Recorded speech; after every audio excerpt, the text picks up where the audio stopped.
More than 700,000 people die due to suicide every year.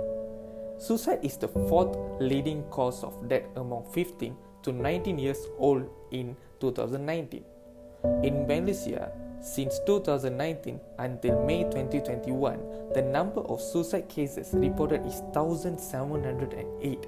In that, 872 are young people.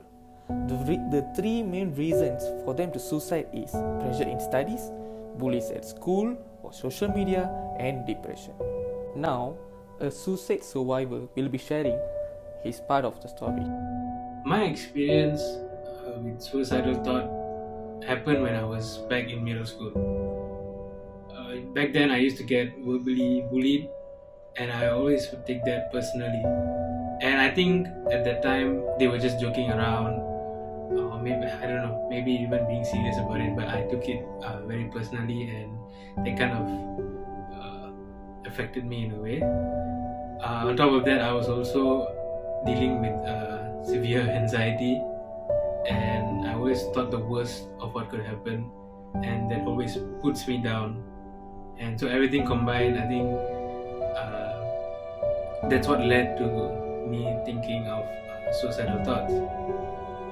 On top of that, being pressured with, I wouldn't say school was studies were pressuring me, but I think I put myself in that situation to be pressured by school, and somehow I managed to get out of that by, I think as I grew older, I met more people, and I realized that there are people around me who actually care.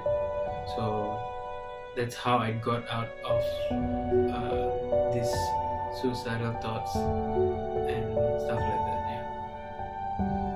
What are the symptoms for suicidal thoughts?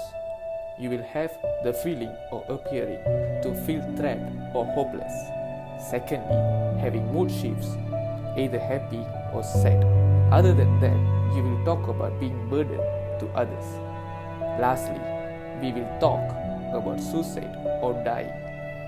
Do you know how to overcome suicidal thoughts? First, you need to try solve the problem.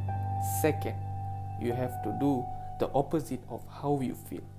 Lastly, talk to a trusted friend, family member, or to a professional. Let's see how the suicide survivor have overcome his suicidal thoughts.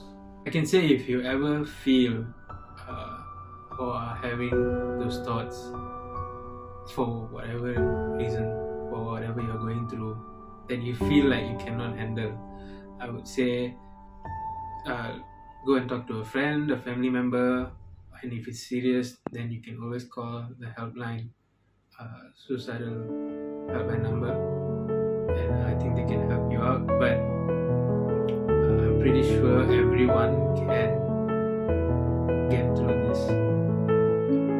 My advice is try to do things that keep those thoughts away, and get help from anyone you think you feel like comfortable talking to. Suicide is not the only option to do today. There is a lot of helplines that you can always call and tell your problems.